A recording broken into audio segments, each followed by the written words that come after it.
look at the elections. I think Mark implied you might get analysis and a bit of prescription. It's going to be much more analysis than prescription. You can decide for yourselves where you want to take the conversation in the light of the analysis. Almost inevitably too, this comes in two unequal parts. I'll spend most of my time looking at the position in England and Wales. Scotland has really been a different polity since 2015, so that will come towards the end with a little bit of crossover between the two. But before I get into these election results, I think we just need to make sure everybody's on the same page about what's happened to British politics over the course of the last 4 or 5 years, and then also indeed on developments or perhaps non-developments during the course of the previous 12 months. So that inevitably takes me to Brexit, because Brexit has significantly changed the character of support for our political parties. Here, in a sense, is the most important indication of that change, showing you how those people who voted Remain and those who voted Leave voted, first of all, back in 2015, and then again in 2019. And a couple of points to note. The first is that, yes, the Conservatives were somewhat more popular amongst Leave voters than they were amongst Remain voters back in 2015, but by 2019, that difference had become a chasm. Indeed, the Conservative Party had come pretty much to dominate the Leave vote in the 2019 election, with around 74% of the vote. Indeed, if you take people's current EU preference, it's even higher than that. Labour, in contrast, gaining ground relatively amongst Remain voters, losing ground to some degree amongst Leave voters, though it should also be noted, and this is a theme we'll keep on coming back to, it is the transformation of the Conservative vote is the more marked of the two. Labour, character of Labour's vote has changed, but it's the Conservative vote and the change in its character that's particularly changed the electoral calculus. The Liberal Democrats, meanwhile, insofar as they were stronger in 2019 than they were in 2015, all of the progress occurred amongst Remain voters. The party had always been somewhat more popular amongst those who are more Europhile, but never before had the party's vote been so clearly demarcated by the European issue. Now, of course, those who voted Leave had some distinctive demographic characteristics. They were younger, they were much more likely to be university graduates, but they were less sharply distinguished by social class, but insofar as they were more likely to be found amongst those in routine and semi-routine occupations or working class occupations than were those who were in more middle class occupations. So insofar as Brexit was changing the political dimensions and the political character of the party's support, then so also inevitably it was changing the demography in a way that the Labour Party found frankly uncomfortable.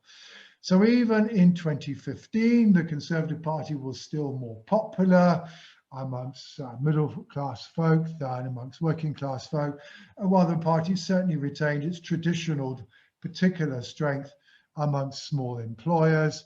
However, that class gap narrowed in 2017, and then by the time we get to 2019, the Conservatives are less popular amongst those in professional and managerial occupations than they had been in 2015, while they were more popular amongst those in working class occupations than those in managerial and professional occupations. So no longer can the Conservative Party be regarded as a party that's particularly popular amongst the middle class. And equally, Labour, founded in order to achieve working class representation, was no more popular in 2019 amongst working class voters than amongst those in professional managerial occupations, and indeed was less popular amongst working class voters than was the Conservative Party. And again, all of it clearly a change even from the position back in 2015. So class becomes much less of a division in our politics, the traditional organising principle of British politics. Meanwhile, age becomes by far and away the sharpest demographic division. Already signs of it in 2015, but it then becomes much sharper by 2019. But equally also, the Labour Party finds itself much more popular amongst those with university degrees than those with few, if any, educational qualifications, whereas the opposite is true for the Conservatives. And again, that's a pretty sharp change in the course of 4 years. So it's one way, sometimes I like to put it, the Labour Party seems to have been transformed from the party of the working class to the party of the working academic. The Conservative Party, despite the fact that it's therefore undergone quite a substantial change in the character of its support, both political and demographic, has so far at least seemed to be comfortable with this social and political change in the character support. Helps, of course, that along the way you've managed to win an election, indeed to do so more successfully than for 30 years. Labour, in contrast, however, has clearly not been comfortable with this change. It has looked and read like a party that's been desperate for politics to go back to the pre-Brexit normal, quote unquote. So that's one set of backdrop. I never, as it were, a question that a lot of people inside the Labour Party have been asking themselves, well, can we assume that 29 was exceptional? Can we anticipate that now that Brexit has been done, that our politics will indeed go back to something look more familiar? And that certainly seems to be in the hope, if not necessarily the expectation, of many in the Labour Party, and that this will be going to be realised in the 2021 elections. So that's one crucial bit of background. The other crucial portion of background is the pandemic. A pandemic which undoubtedly, basically this time last year, until Dominic Cummings went on his a trip to Barnard Castle, which is now almost virtually the anniversary, has just passed. The Conservative Party went way ahead in the polls. There was the kind of rally to the flag effect. That rapidly diminished this time last year. But even in early autumn, when the government was clearly struggling with the pandemic, it was trying to avoid a second English lockdown. Eventually it failed to do so. But even at that point, the government was still doing as well as even Stevens with Labour in the polls. Have to remember, throughout the whole of the last 12 months, throughout Keir Starmer's leadership of the party, Labour have never been consistently ahead of the Conservatives in the opinion polls, even though normally after 18 months after an election, we would expect a government to be in electoral trouble. And then of course, more recently, we have seen the Conservative lead widen back out again to pretty much what it was in the summer of last year. What's going on here? Well, undoubtedly, almost in part at least, it's to do with the fact that the vaccine rollout has significantly improved people's perceptions of the handling of the pandemic, and that the pandemic indeed does make a difference to people's views. You have to kind of read this data backwards to get at it, but what I'm able to do here is to show you that amongst those people who voted Conservative in 2019, 68% thought the Conservatives were handling the pandemic well during the course of the last 3 or 4 months. But if you look at current Conservative supporters, that figure rises to 78%. So by implication, some of those people who voted Conservative in 2019, who did not and were not thinking that the government was handling the pandemic well, had indeed defected from the Conservatives. But given that they were somewhat fewer in number, that clearly was helping the Conservatives in the lead up to the local elections. There's then, however, one other piece of backdrop to certainly the local elections in England that was absolutely crucial. And that is that we were looking at elections from 2 different baselines. One was the elections that were postponed from last year that previously were due to take place in 2016. And of the 4,000 or so council seats being fought, around 1,700 of them were seats that were no boundary changes and were being fought this time again 5 years hence. Meanwhile, there were nearly 2,000, nearly half of them that were in places where the election was last in 2017. These were two very, very different baselines. The 2016 local elections were the first local elections to be fought under Jeremy Corbyn's leadership. The party wasn't doing that well for a party in opposition. It was a little bit behind Labour in the polls. Our best estimate at the BBC of what the local election performance translated into is maybe basically even Stevens. But clearly, Labour's position in 2016 was markedly better relative to the Conservatives than was its position in the polls currently. So going into these local elections, it looked pretty likely that the Labour Party was going to lose ground because Jeremy Corbyn's first local elections weren't good, but they weren't as bad as the party's current position in the polls. But secondly, however, the 2017 local elections, they took place after Theresa May had called the 2017 general election off the back of a 20-point lead in the opinion polls. In the event the local elections were not as good for the Conservatives as that, and they were a first warning sign that maybe that general election was not going to produce the result for which the then Prime Minister was hoping. But even so, it was still, 9-point lead. It was still a rather worse performance relative to the Conservatives than was the case of the current polls. So the current polls roughly anticipated what was going to happen in the English local elections, then Labour should be making at least some net gains in those places where the last contest was in 2017. So two very different baselines produced two very different set of expectations about what might happen. But then, what should have been our expectations about the impact of Brexit? Because these local elections took place in 2016 and in early 2017, unless the Brexit division that was revealed by 2019 had unravelled, then the Labour Party was going to struggle in working class, leave, red wall places. Not because necessarily the Labour Party was doing even worse than it was in 2019, but simply because the political change and the social change that had worked through to the 2019 election would now work through in these elections, because the 2016 local elections took place in cephalological prehistory before the EU referendum.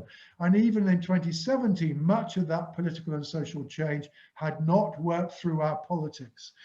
Well, in truth, there was very little reason to believe that anything other than a replication would happen, because actually there has been very little sign that the Labour Party during the course of the last 12 months has in any way narrowed the gap between its support amongst Remain voters and that amongst Leave voters. A Conservative Labour Party, basically, if you take the polls in April, 48%, exactly the same as it was amongst Remain voters in the general election, 18% amongst Leavers rather than 15, not much of a narrowing of the gap here. And even in October of last year, when the Labour Party was its height, 6 points up amongst Remain voters, 5 points up amongst Leave voters. The truth is that whatever your views about Brexit, and insofar as Labour's Brexit strategy during the course of the last 12 months has seemed to be to keep stum in the hope that Leave voters would stop worrying about Brexit and would come back to the party, there has been no evidence in the opinion polls in the last 12 months to suggest that that strategy was in any way proving effective. Yes, there were some signs that, insofar as the Conservatives were losing ground, they were losing ground more and more amongst Leave voters. But that seems actually to have been because it was Leave voters who were more likely to be critical of the government's handling of the pandemic. Almost undoubtedly, what's left of the Conservative Remain vote, those 1 in 5 Remain voters who vote for the Conservatives are now incredibly loyal, and they're probably almost inevitably those people who would vote for the Conservatives, even if the Conservatives put up the monkey and were voting in favour of and putting up a manifesto that said that elephants should be allowed to fly as their central political platform. These are just true blue Tory voters. Equally, therefore, no evidence either, this is from Ipsos Mori, but I can also show you other, that the Labour Party has in any way reconnected, in particular with C2 or DE voters during the course of the last 12 months, as compared with the general election. As you can see, Labour's vote, according to Ipsos Mori, up very slightly amongst middle class voters, still exactly where it was amongst DE voters. So, therefore, very little reason to believe that the Labour Party was going to do anything than to suffer in more Leave, more working class areas. We can skip this one, we don't really need this. So, what happened? Well, here we go. Here, let's first of all look at the overall picture. On the left-hand side, showing you, this is taking the sample of around 1,200 wards that were collected by the BBC. Some of them last fought over in 2016, mostly district council elections, particularly in the Met districts. 2017, much more Shire County, much more true blue Tory areas. And as you all can see, since 2016, the Labour Conservative vote was up, Labour vote was down, Liberal Democrats treading water, Greens up.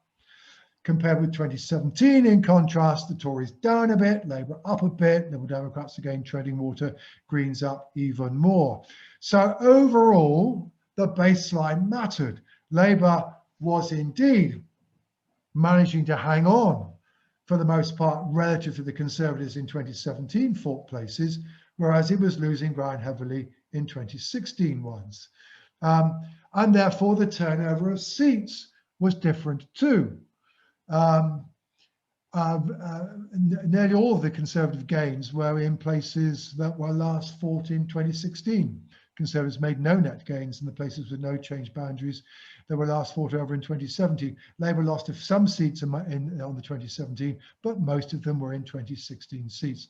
Greens gaining both, Liberal Democrats treading water in both. But then equally also, the Brexit character of an area made a difference, particularly and above all for the Conservatives. So I'm now able to take a sample of wards and to break them down according to an estimate of how they voted in the 2016 EU referendum. So the most left-hand side is the most pro-Remain areas, the right-hand side are the most pro-Leave areas. Conservatives actually lose ground slightly in the most pro-Remain wards, gap markedly in the most pro-Leave ones, not least but not exclusively because UKIP were doing very strongly back in 2016, and of course we're doing particularly well in the places that voted Leave. So there was a large vote there for the Conservatives simply to mop up a vote they've already frankly mopped up for parliamentary general elections. Labour, meanwhile, less sharp division as we would expect, but the party struggling more in Leave areas. Now, equally, in those places last fought over in 2017, the Conservatives now losing ground quite markedly in the more pro-Remain parts, Labour gaining ground in the most pro-Remain parts.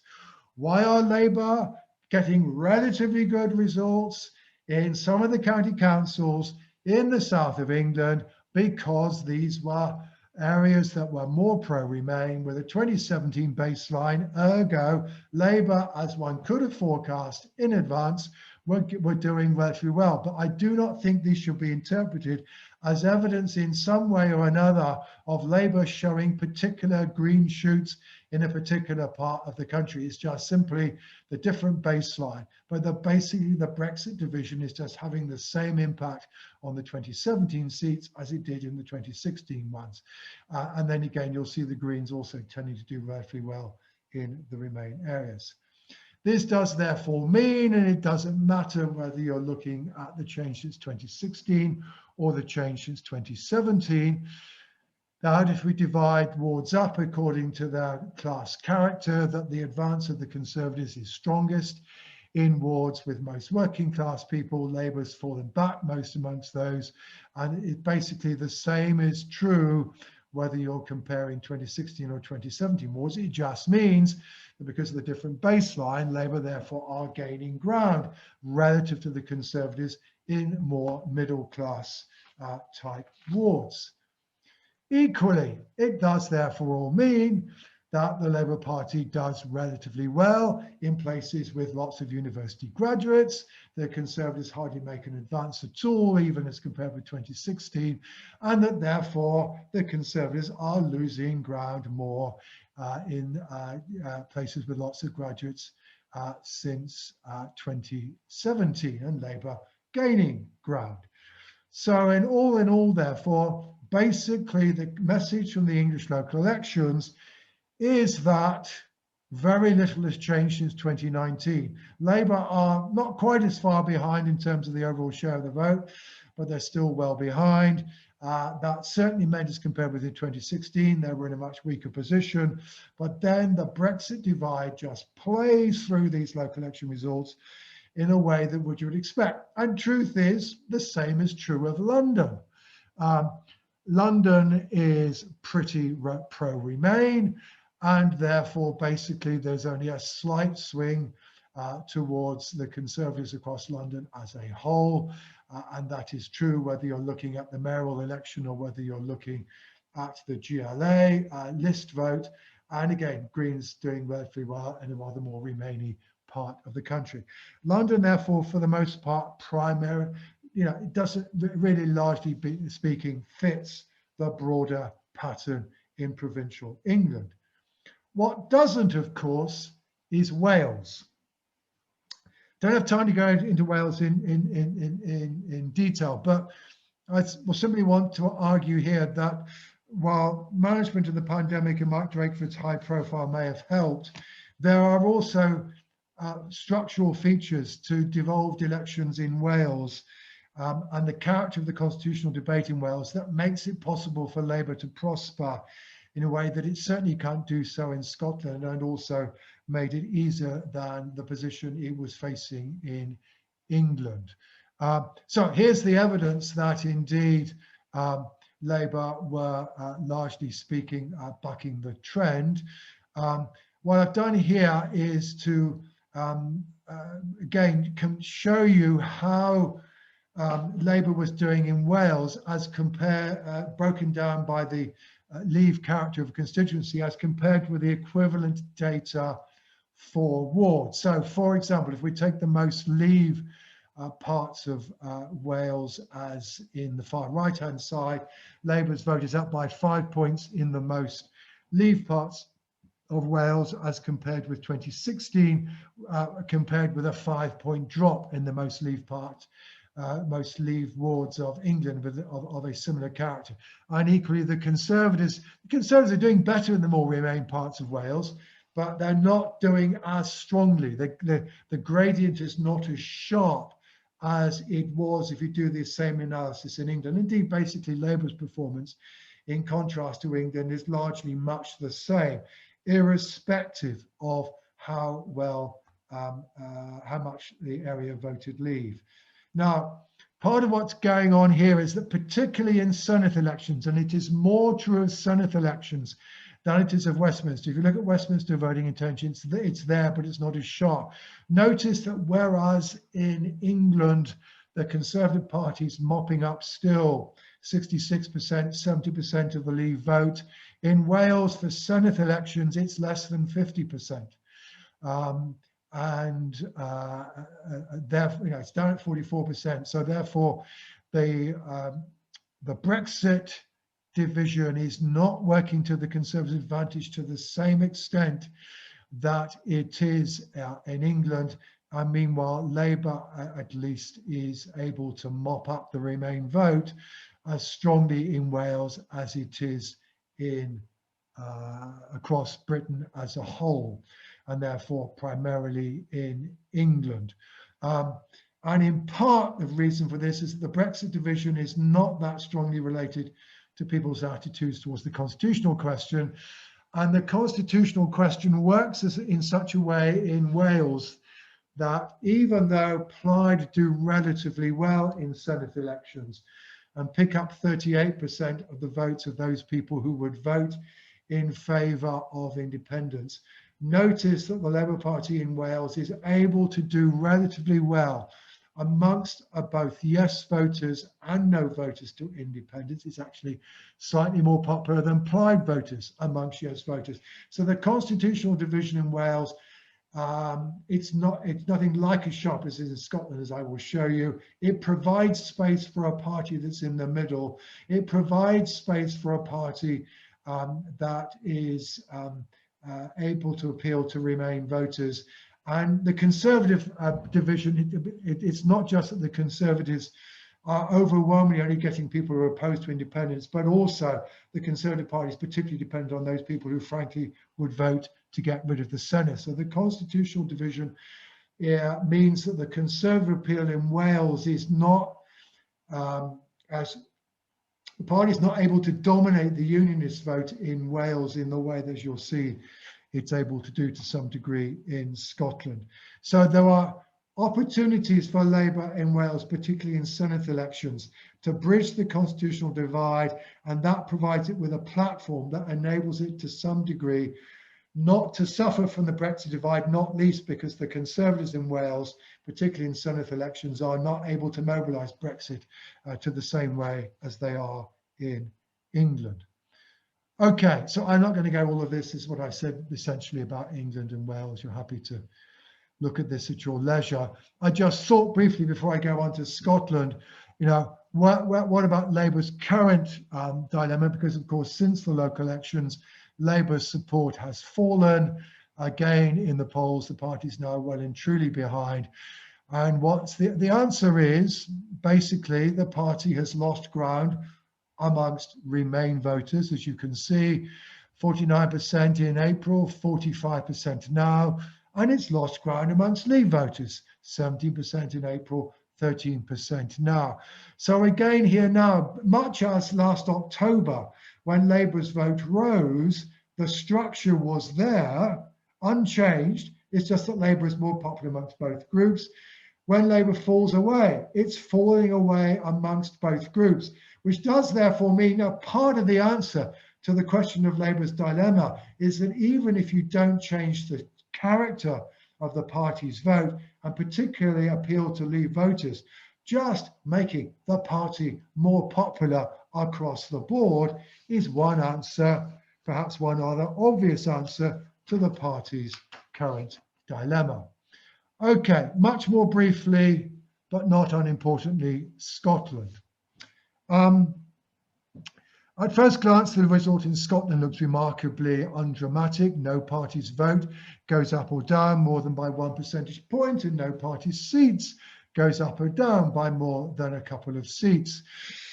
However, alas, for the Labour Party, this still meant that its vote fell for the 4th devolved election in a row, and the party suffered yet another all-time low.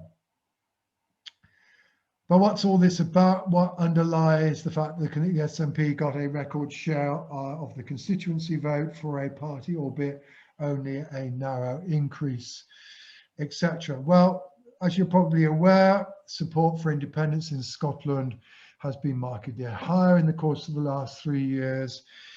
This is something that basically that's occasioned by Brexit. Remain voters are now much more likely to be in favour of independence than are Leave voters. That's a division, as I already said, it's not so sharp in Wales.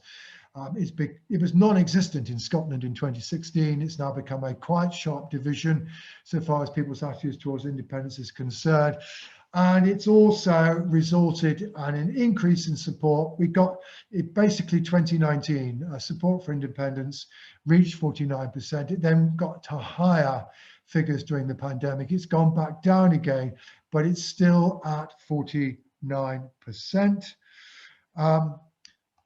And that attitude, that constitutional division just played through very, very sharply in the outcome in Scotland. 88% of those people who would currently vote yes to independence voted for the SNP, only 8% of no voters.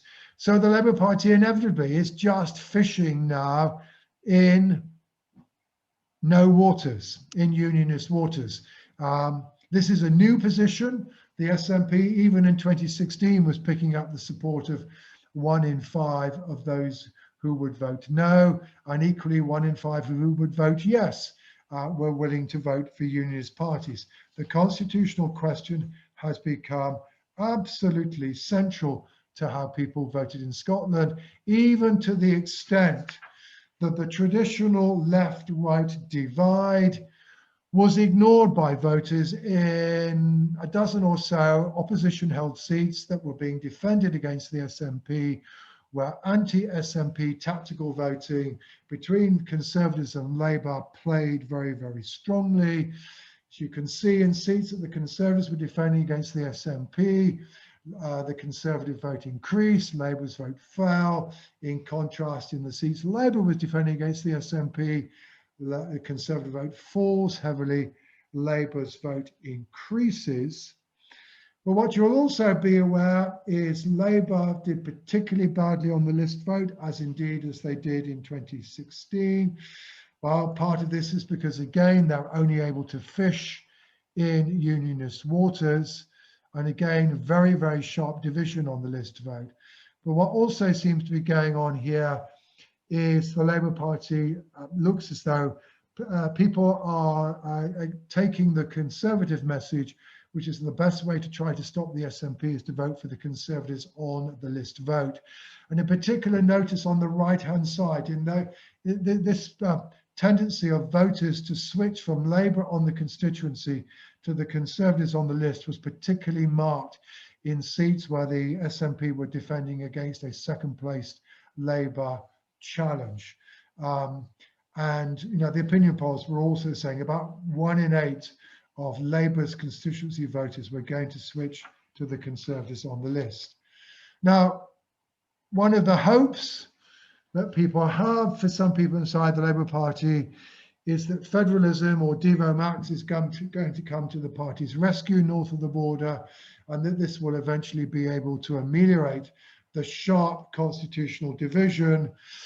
Well, I have to tell you that while further division might have been a very popular stance back in 2012, 2013, when it was much discussed as a possible option for the independence ballot paper, those days seem to be over. Here's a couple of opinion polls from earlier this year, which asked people to choose between independence as now and further devolution. As you can see, further devolution came third.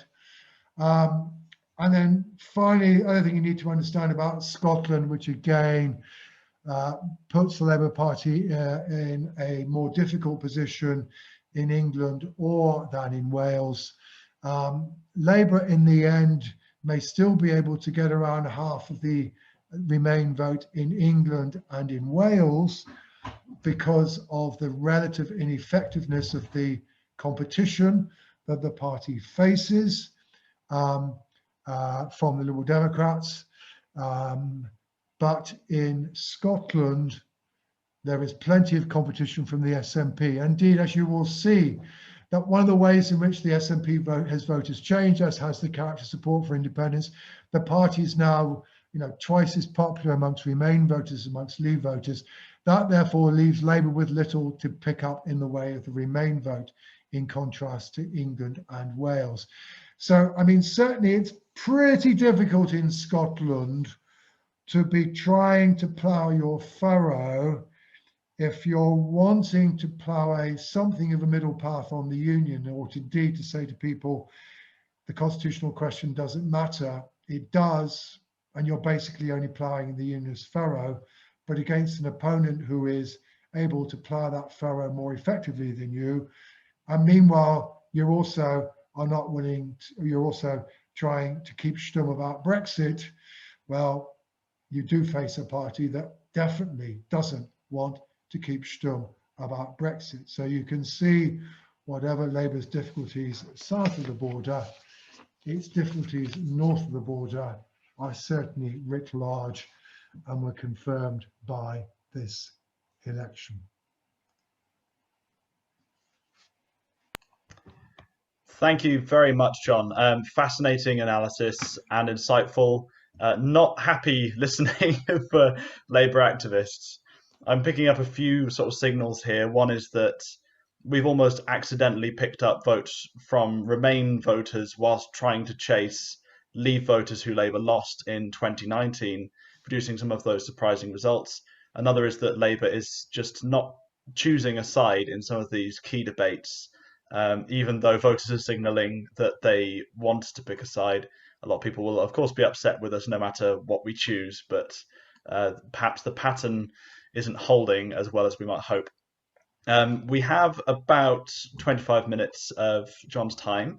There are a few questions coming in the Q&A. Please feel free to put some more in there. I wanted to kick off the Q&A though with a question about tactical voting, which, as we saw, was quite powerful in Scotland. And of course, in 2019, the Brexit Party, which then flopped at the general election, decided not to stand against Conservative incumbents in 2019. And there's a bit of debate about whether that hurt Labour or actually saved us from an even heavier defeat, including in places like Hartlepool. Yeah. Since then, the Conservatives have consolidated their dominance on the right even more, leaving left and liberal voters split across three big parties in England. So a lot of people are now saying, well, maybe Labour needs to look at a pact with the Greens, possibly the Liberal Democrats. I'm personally not sure how that would work in Scotland, where the tactical voting actually seems to be between the Tories and Labour. But what do you make of the calls for Labour to adopt a so-called progressive alliance strategy of pacts and tactical voting, at least in England? The question is, well, I certainly take the view that, it follows from what I said that the Brexit remains a significant division in our politics. Now, whether it will continue to remain so, who knows? But I think you can bet your bottom dollar the Conservatives will try to keep it as so. And that therefore, the problem that Labour has to work out is how does it deal with the fact that it's left with a party that's that is succeeding in dominating the Leave vote. There are various ways of approaching it. One, which seems to be Labour's tack so far, which is indeed to hope that politics can go back to an argument between left and right. We know that plenty of Leave voters are economically on the left. They're concerned about inequality, etc. The difficulty, of course, is that the Labour Party is facing a government that even before the pandemic is, I would certainly argue that Boris Johnson's government marked the end of the neoliberal experiment in the UK.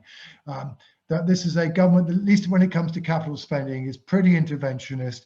We can find out the subtleties of differences between the parties, and there are still ways in which occasionally the Conservative Party still seems to be remarkably colourblind about aspects of inequality, but it does have an agenda which involves state intervention and is very, very different from the philosophy of much of its predecessors, and the pandemic has just pushed it further in direction. So that makes it difficult, right? You do also then face a Conservative Party that is the second tactic, of course, is to say, well, actually what we need to do is to try and prise open the link between the Conservative Party and Leave voters. But that to do that, we actually have to be willing to talk about Brexit, but that initially, at least, it's probably a wedge strategy. And a wedge strategy would be, we do actually attack the Conservatives for the operational failures in Brexit as we perceive them.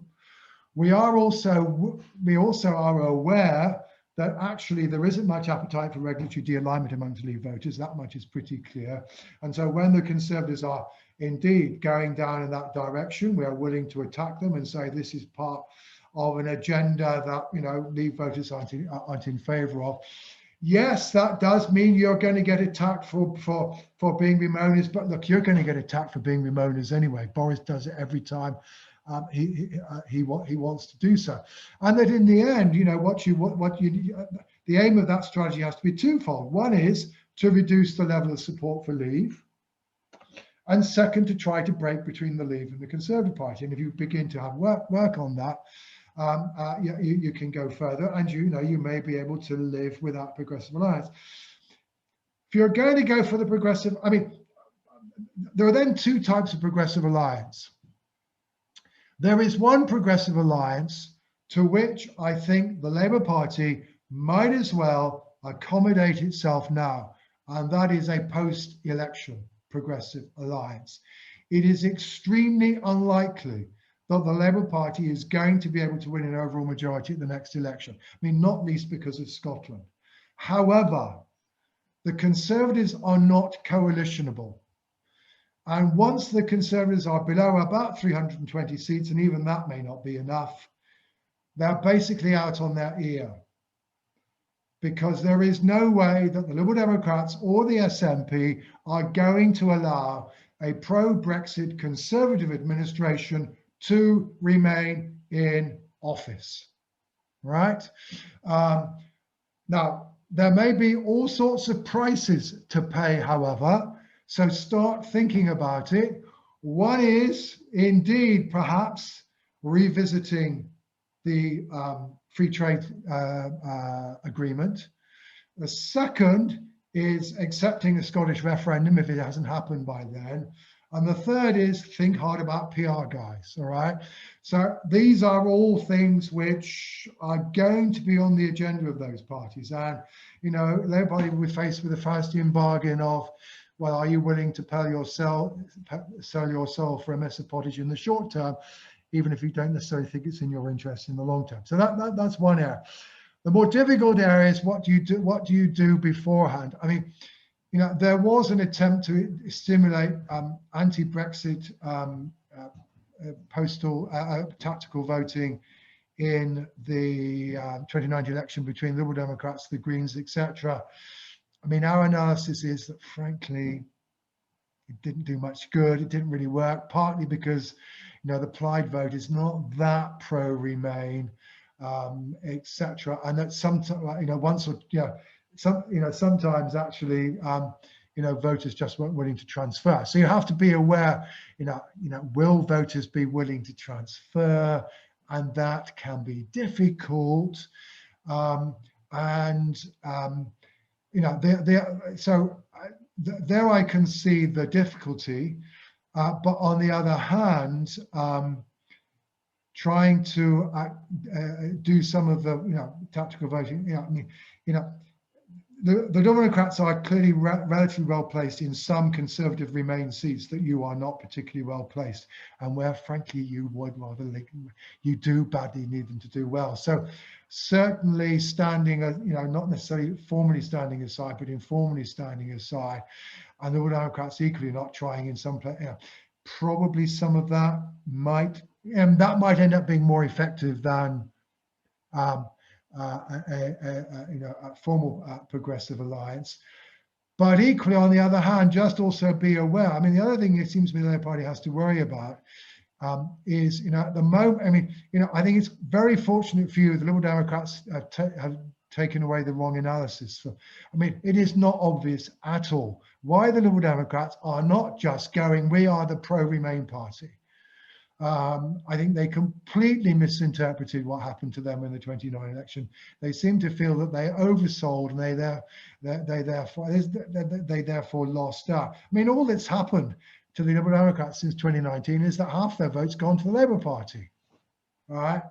So the thing you have to worry about, I think also everybody has to worry about in the next 2 years is, you know, the Liberal Democrats at some point have the sense to realise that their space, that you know, they are the party of social liberals. They are the party who are comfortable with the agenda of defending, you know, social liberalism and immigration and all the rest of it in a way the Labour Party is not, because the Labour Party's coalition is cut across. I mean, you do have to worry about at some point, you know, so your Remain vote, you know, can you guarantee that it's there? So these are all the dilemmas, but I think certainly at minimum, I think the lesson of the last 12 months of just saying nothing about Brexit just ain't going to work. It doesn't get the Leave voters back, and you've probably actually got to try to begin to prize them away. And that means persuading them, in the short run at least, that Brexit. There are plenty potential. Again, partly, of course, the pandemic has hidden quite a lot of the issues. But once the pandemic is over and the various forms of friction will become much more visible, you're really going to say nothing? So, by the way, on your earlier comment, yes, the Brexit Party standing saved the Labour Party quite a lot of seats. My colleagues and I have done quite a lot of analysis. It took a long time, but that basically our conclusion is not all the Brexit Party voters would have gone back, but something like 70% or so of Brexit Party voters, if they hadn't had the Brexit Party to vote for, would have voted for the Conservatives, and therefore you would have lost more seats. Right. So mixed advice for the Labour Party and some advice for any Liberal Democrats who might be listening into this. You're right in that is something else to worry about. We've got about 15 minutes, so I think we'll close the questions there. We've got 6 that we've got open. But a quick remark on the point about Brexit. It's interesting that in the part of the country, or the part of the UK that Labour did best, in Wales, Mark Drakeford is now starting to speak out about the impact of a potential Australian free trade deal that of course resulted from Brexit on Welsh farmers, and couching that very much in kind of patriotic Welsh language, and trying to say how that will impact on the national fabric. And you can see how the character of Labour's vote and support makes it possible for him to do that, and to do it effectively. Yeah, absolutely. And of course, the first rule of territorial politics is you defend your own territory. Absolutely. Yeah. Great. Well, I'll take the questions we've got. I'll try and group them into sort of 3 sets. Okay. We've got one from Chris, which is quite a general question about, is there a way back for the party? And then we've got a couple of questions which sort of build on that.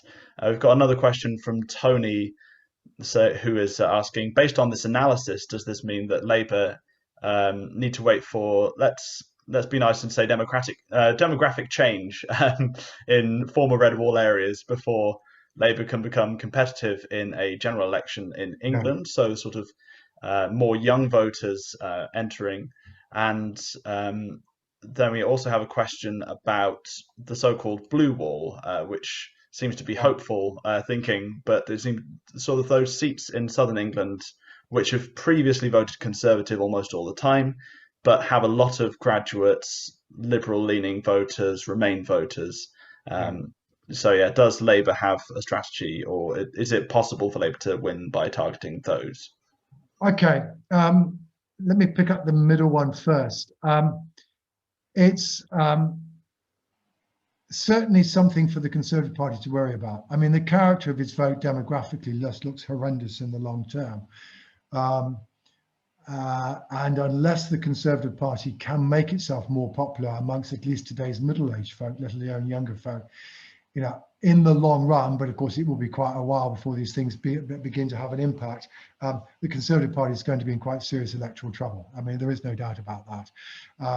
But you probably won't want to wait that long. That takes me then to Chris' question, is there a way back? Well, I said quite a lot about tackling Brexit and, as it were, what do you do about the structure? But one of the points I was also trying to make is that even with a structure, you can still have a flux. So a party support can go, Labour's vote can go up and down amongst both Remain and Leave voters, even if the level changes, even if the gap between them remains the same, all right? And that, therefore, I think begins to make you to look at other things. But I would make 2 far from original observations. Observation number 1 is that effective opposition has to be more than pointing out the weaknesses in the competence of the incumbent government.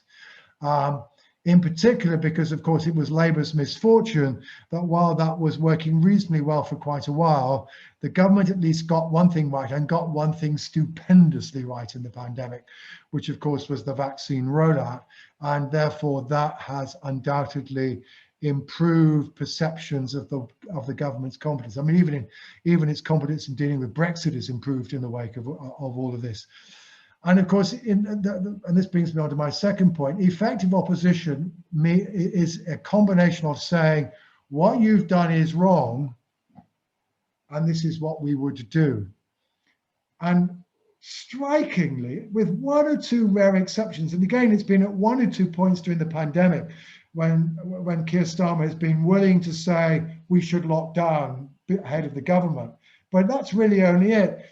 Otherwise, if I were to parody the structure of the classic Labour Party contribution to the Day programme in the last 12 months, it has been, the government's getting this wrong. It's not doing this right. It's all going pear-shaped. Today presenter. So what would Labour do? The government's got this wrong. It's all going pear-shaped. It needs to do better. There's been so little offer as to what the Labour Party is about. Now, I understand the difficulties, and the difficulty is that in the pandemic, it's difficult to get your message across, and the pandemic has been dominant, etc., etc. But certainly given where we are now and given where the party is at now, the party is going to have to start striking positions. And here, however, my advice would be, it probably doesn't matter whether it's a Corbynite position, a Blairite position, or something in between. It just needs to be a position. Hey, maybe the Labour Party might be willing to admit that maybe the idea in the 2019 election of nationalising the railways was quite good. Maybe the Labour Party might want to admit that maybe the idea of giving everybody free broadband was an idea ahead of its time, but boy, oh boy, wouldn't it have been really, really useful in the pandemic? And arguably, there is still potentially an important lesson there. So, let's acknowledge there were some things that Jeremy Corbyn was saying that perhaps actually were quite good, all right? But obviously, maybe not all of them. But the point is that at the moment, it's just a vacuum. There is no idea what the party stands for. And of course, the reason why there is the rumbling in the party, you won't need me to tell you, so people are beginning to go, well, lawyers are very good. Good lawyers are very, very good at articulating a brief that's been given to them. But political leaders have to write their own brief. And that is now the challenge that faces the current shadow cabinet. The blue wall, yes. The blue wall exists in that what is true is that some of the constituencies that the Labour Party needs to pick up, if you do the conventional arithmetic, so you just say, he needs a 12% swing under the conventional arithmetic at the moment for the Labour Party to get an overall majority. If you do that, some of the constituencies Labour has to pick up are constituencies that it either has never won or never has won in the month of Sundays. Indeed, magic seat number 326, I think, is Bromley and Chislehurst, which has always been true blue Tory. So to that extent, at least, yes, there is a counterpoint to the fact that the Conservative vote has become rather more concentrated in Leave areas. It's become somewhat weaker in some of the more pro-Remain areas. Just that Labour's difficulty, of course, is that it's Liberal Democrats who are often relatively well placed, potentially, to pick up in those areas. And that's one of the reasons why I think the Cheshire and Amersham by-election is as crucial, at least as crucial as Batley and Spen. When if Liberal Democrats are going to go anywhere, they need to be able to exploit that by-election. It's just manna from heaven, so far as they're concerned, in terms of the character of the constituency and their current placing. Thanks, John. I know we only have just over 5 minutes left. I think you have answered some of the questions in passing. So we had a question about, should we, as a party, become more economically left-wing and socially authoritarian? Another one is saying, should we become more socially liberal and more centrist on economics? And another one is about, do we need a Blair-style transformation of the party? I think what you were saying there is any of the above could be tried, and there's a way of making it work, but we need to take Yeah, some I of mean, the I tough think, strategic options. yes, I mean, except that I think, the implication from remarks is I think it's going to be very difficult to out authoritarian the current conservative regime. Very, very difficult to do. That space has been taken and has been gobbled up very substantially. And of course, I think there obviously is nowhere for the Labour Party to be other than where somewhere broadly speaking on the left economically. But as I said, it's difficult. It's not obvious. I mean, in a sense, you're already looking at a Conservative Party that, in a sense, has done a Blairite transformation of itself. It's moved to the centre, and it's become. I mean, and it's just done that. Whereas Blair will become much more socially liberal. It's just moved to the authoritarian dimension. But again, I mean, one of the ironies of all of this is that I sometimes cheekily do point out that probably Jeremy Corbyn bequeathed to the Labour Party an electorate that was much more Blairite and was much closer to what Tony Blair was after than Blair himself achieved, i.e. a party that was popular amongst social liberals, graduates, crossed the class divide. This was very much the Blairite mission. It was Corbyn what delivered it, just didn't deliver it at a high enough level for it to be electorally successful. So, I suspect, therefore, I'm kind of long-windedly saying that probably you have to. I mean, certainly the reaction of a lot of people inside the Labour Party, in after 2012 is, classically, like all politicians, my party's done badly, therefore my party should do what I believe in. Yeah. And that was happening on both wings of the party. Well, frankly, I think, if I've got one thing to say, you have to realise that the circumstances in which you are now having to fight politically, they've been transformed by Johnson, both on the left-right dimension and on the social liberal authoritarian dimension. The circumstances of this country have been radically changed by Brexit itself, and now they've also been changed by the pandemic. This is the kind of era which requires a party to actually be willing to think quite seriously about and what it gets. And I guess also, but the other kind of painful thing that maybe the party has to accept that it is no longer particularly a party of the working class. And I think, if anything seems to have stopped the party thinking clearly about itself, it is a reluctance to accept that might be the case. Whereas, the Conservative Party has been willing to accept we're not particularly a party of the middle class. We're a party of the less well off. And Johnson has been a psephological radical. He's pulled the bull by the horns. He's changed his party's electoral base and has done so very successfully. Labour give the impression of being psephologically conservative, of wanting to go back to where things were, and without accepting that maybe actually things aren't necessarily going to go back as they were. And the purpose of the party needs, in some senses, therefore, as a result, to be rethought. That said, of course, Fabians at least should be relatively comfortable about this, because they were always the relatively more middle class intellectual part of the world, some part of the party. So maybe it's a time for Fabianism finally to become the dominant stream inside the Labour Party. I'll leave you perhaps with that thought. Okay, thank you, John. I would say that, of course, we want the Fabians to be representative of all social classes.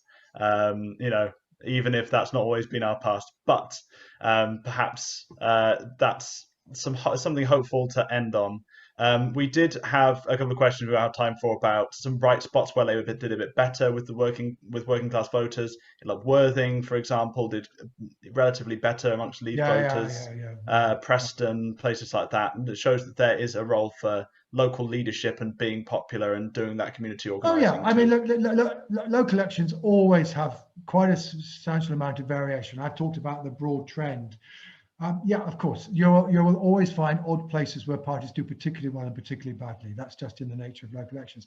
You know, local politics is not all simply the national situation. It does also depend on whether the bones are being emptied in once a week or once a fortnight, or whether there's a planning route. All these things, of course, also make a difference. Yeah, absolutely. Absolutely. Anyway, okay. So it's not hopeless. John, much food for thought. Thank you very much for joining us. Okay, you're welcome. Nice to talk to you. Right, bye. Bye. Bye for now.